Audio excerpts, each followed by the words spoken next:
தடம் பொய்கை புக்குமுகே என்ன கையால் மொய்யார் தடம் பொய்கை புக்குமுகேர் என்ன கையால் குடைந்து குடைந்து உன் கழல் பாடி குடைந்து குடைந்து உன் கழல் பாடி ஐயா வழியடியோம் வாழ்ந்தோம் காண் ஐயா வழியடியோம் வாழ்ந்தோம் காண் ஆரழல் போல் செய்யா ஆரழல் போல் செய்யா வெந்நீர் ஆடி ஆரழல் போல் செய்யா வெந்நீர் ஆடி செல்வா சிறு மருங்குள் மையார் தடங்கண்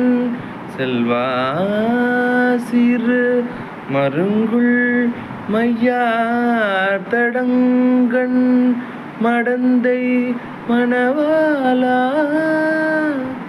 மையார் தடங்கண் மடந்தை மணவாளா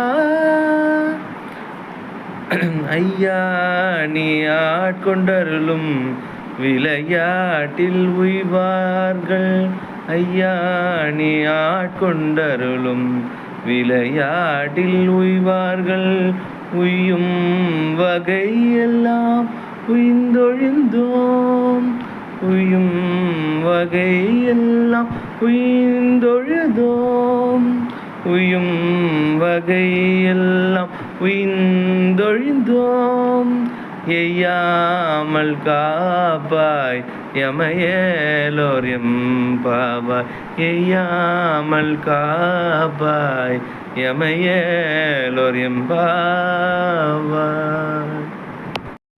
அனைவருக்கும் இனிய வணக்கம்.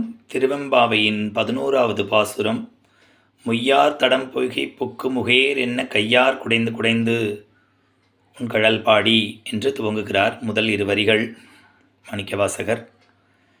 முய்யார் என்றால் முய்யார் தடம் பொய்கை என்றால் வண்டுகள் மொய்க்கின்ற பொய்கை என்றால் குளம். முய்யார் தடம் பொய்கை என்றால் வண்டுகள் மொய்க்கின்ற குளம் என்றால் அந்த குளத்தை சுற்றி குளத்திலும் நிறைய மலர்கள், குளத்து நீரில் நிறைய மலர்கள் உள்ளன. தாமரை போன்ற மலர்கள், அல்லி போன்ற மலர்கள், குளத்தை சுற்றியும் நிலத்தில் நிறைய மலர்கள் உள்ளன. அப்பேற்பட்ட வண்டுகள் மொய்க்கக்கூடிய குளத்தில் கைகளால் குடைந்து குடைந்து நீராடும் பொழுது கையார் குடைந்து குடைந்து உன் கடல் பாடி, அப்படி கையால் குடைந்து குடைந்து நீராடும்போது கூட சிவபெருமானின் பாத கமலங்களை பற்றி பாடிக்கொண்டே நீராடுவார்கள் அந்த காலத்தில். அதையே கையார் குடைந்து குடைந்து உன் கடல் பாடி ஐயா வழியடியோம் வாழ்ந்தோம் காணார் அழல் போற்ற செய்யா வெந்நீராடி செல்வா என்று கூறுகிறார். அதாவது அப்படி குளத்தில் நீராடும்பொழுது திருவடிகளை பாடி வழி வழியாக உன் திருவடிகளையே பாடி வருகிறோம். அப்படி பாடி வாழ்வுற்றோம். ஐயனே, நீ எப்பேற்பட்டவன்? அந்த நெருப்பு அனல் போன்றவன், திருநீறு பூசிய செல்வன், வெந்நீராடி செல்வா என்று கூறுகிறார் அல்லவா. திருநீறு பூசிய செல்வன், சிறு மருங்குள் மையார் தடங்கன் மடந்தை மணவாளா என்று கூறுகிறார். சிறிய இடையும் மை பூசிய கண்களை கொண்டுள்ள மடந்தை யார்? உமையம்மை, அந்த உமாதேவியின் மணவாளன். ஐயா நீ ஆட்கொண்டருளும் விளையாட்டின் உய்வார்கள் உய்யும் வகையெல்லாம் உயர்ந்தொழிந்தோம். உன்னுடைய திருவிளையாடல் தான் என்ன? எங்களை ஆட்கொண்டு இப்படி திருவிளையாடல் ஓயாது நீ திருவிளையாடல் செய்தால் எப்படியெல்லாம் இதற்கு முன்பு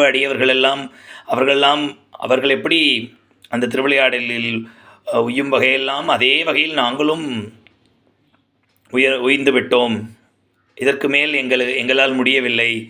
நாங்கள் தளர்வுறாமல் மேலும் மேலும் உன்னுடைய திருவிளையாடலை பார்ப்பதற்கு எங்களுக்கு சக்தி கொடு என்பது போல் எய்யாமற் காப்பாய் எமேலோர் எம்பாவாய் என்று நிறைவு செய்கிறார். அதாவது இவ்வளவு திருவிளையாடல் எப்படி அடியவர்கள் எல்லோரும் அந்த திருவிளையாடலில் அந்த எம்பெருமான் சிவபெருமானின் திருவிளையாடலில் ஆட்கொண்டு எப்படி உய்ந்து விட்டனரோ அதே போல் நாங்களும் அதில் ஆட்கொண்டு விட்டோம்.